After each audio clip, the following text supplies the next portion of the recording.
প্রিয় উচ্চ মাধ্যমিক পরীক্ষার্থী, তোমরা যারা 2025 সালে উচ্চ মাধ্যমিক পরীক্ষা দেবে এবং তোমাদের যাদের এডুকেশন সাবজেক্ট রয়েছে তোমাদের জন্য একটি অত্যন্ত গুরুত্বপূর্ণ ভিডিও আজকে আমি তুলে ধরছি। আজকে আমরা এমসিকিউ সিরিজের 21 নম্বর ভিডিও আমি তোমাদের সামনে প্রশ্ন এবং তার উত্তর করে দেখাবো।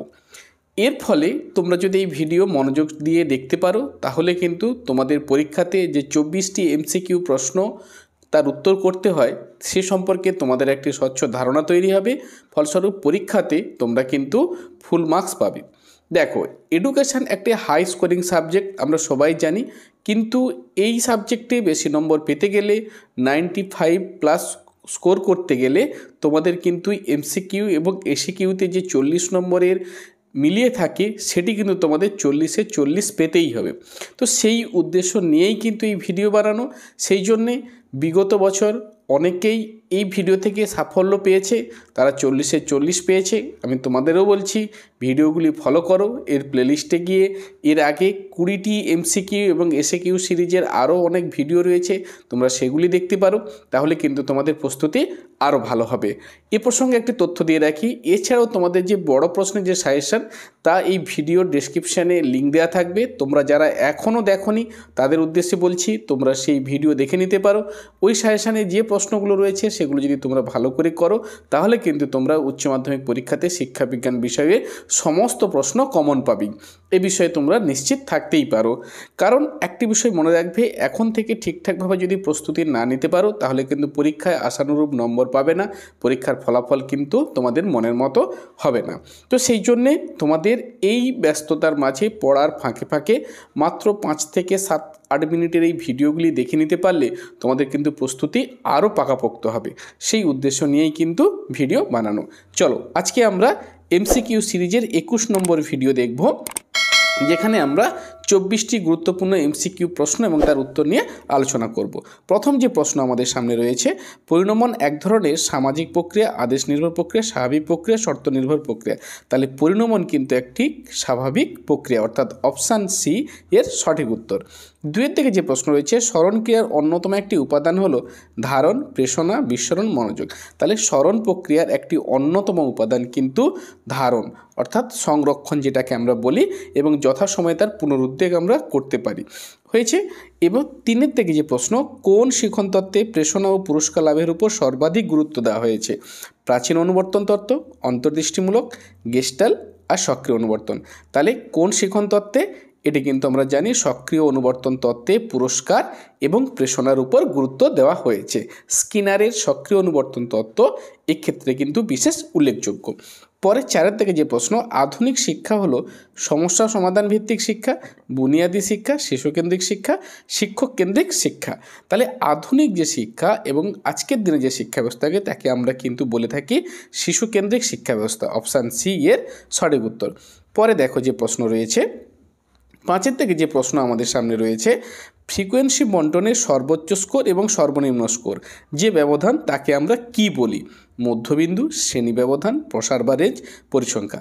তাহলে ফ্রিকোয়েন্সি বন্টনের যে সর্বোচ্চ স্কোর এবং সর্বনিম্ন স্কোর তাকে কিন্তু আমরা প্রসার বা রেঞ্জ বলছি, অর্থাৎ সর্বোচ্চ স্কোর এবং সর্বনিম্ন স্কোরের মধ্যে যে পার্থক্য তাকে আমরা প্রসার বা রেঞ্জ বলছি।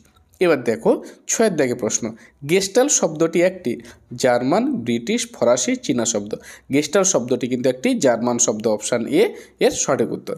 এরপরে 15 থেকে 20 শ্রেণীটির মধ্যবিন্দু হলো 17.5, 18.5, 17, 18। তাহলে দেখো মধ্যবিন্দু নির্ণয়ের সূত্র বা ফর্মুলা কি আমরা জানি। ধরো এখানে আমরা যদি দেখি তাহলে 15 এবং 20 দুটোকে যোগ করব, 2 দিয়ে ভাগ করব। তাহলে 35কে 2 দিয়ে ভাগ করলে 17.5 এর সঠিক উত্তর হয়েছে। তাহলে দেখো অপশান এ এর সঠিক উত্তর। এরপরে আমরা কি দেখতে পাচ্ছি, 8-এর দাগে যে প্রশ্ন রয়েছে, 12, 8, 10, 5, 15 গড় হলো 5, 10, 50, 8। তাহলে দেখো এখানে তোমরা জানো যে আনগ্রুপ ডাটার গড় নির্ণয়ের ক্ষেত্রে আমাদেরকে কি করতে হবে, প্রথমে আমরা স্কোরগুলোকে পরপর সাজিয়ে নেব। তাহলে 12, 8, 10, 5 আর 15 যোগ করো। তাহলে এখানে 12, 8, 20, 20, 10, 30, 5, 35, 5, 50। তাহলে 50 হয়েছে। এবং এই 50 তাহলে কতগুলো স্কোর আছে? 1, 2, 3, 4, 5। তাহলে 5টি আছে। তাহলে 50কে 5 দিয়ে ভাগ করলে তাহলে কত হচ্ছে? 10 হয়েছে। তাহলে গড় কত? 10। তাহলে দেখো অপশান বি এর সঠিক উত্তর হয়েছে। এরপরে 9 থেকে যে প্রশ্ন, ম্যাকডুগালের মতে, এখানে ড্যাশ হবে, এই চিহ্নটা এখানে নেই, শূন্যস্থান, হলো সুপ্ত মনোযোগ কি? বুদ্ধি, আগ্রহ, প্রেরণা, শিক্ষণ। তাহলে ম্যাকডুগালের মতে আগ্রহ হলো সুপ্ত মনোযোগ, অপশান বি এর সঠিক উত্তর।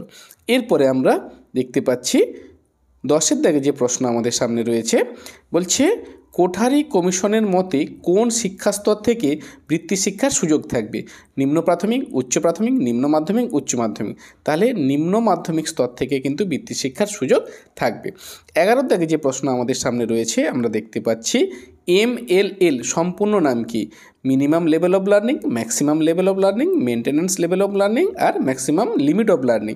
তাহলে MLL এর সম্পূর্ণ নাম অর্থাৎ option A minimum level of learning হয়েছে। এবং 12-এর দাগে যে প্রশ্ন, মাধ্যমিক স্তরে বৃত্তি ও কারিগরি শিক্ষার একটি প্রতিষ্ঠান IIT, polytechnic, ITI, institute of hotel management. তাহলে এই প্রশ্নের সঠিক উত্তর অপশান সি ITI অর্থাৎ ইন্ডাস্ট্রিয়াল ট্রেনিং ইনস্টিটিউশন। তাহলে এটি কিন্তু আমরা জানি যে অষ্টম শ্রেণী পাশের পর 2 বছরের আমরা একটা টেকনিক্যাল কোর্স হয়েছে। এরপরে আমরা পরে প্রশ্ন দেখব। দেখো 13 থেকে যে প্রশ্ন রয়েছে, বলছে অ্যাবাকাস কোন শিক্ষার উপকরণ? বাংলা, ইতিহাস, গণিত, জীববিদ্যা।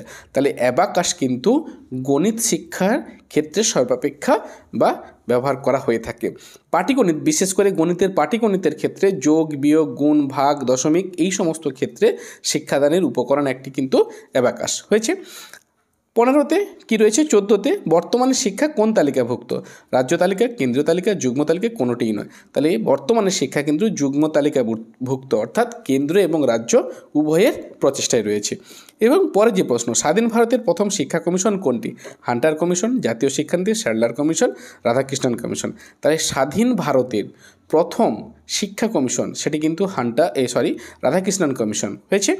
এরপরে যে প্রশ্ন, মাধ্যমিক শিক্ষা কমিশনের বিদেশি সদস্য ছিলেন 7 জন, 8 জন, 2 জন, 1 জন। তাহলে মাধ্যমিক শিক্ষা কমিশনে 2 জন বিদেশি সদস্য ছিলেন, সেটা কিন্তু তোমরা মনে রাখবে, অপশান সি সঠিক উত্তর।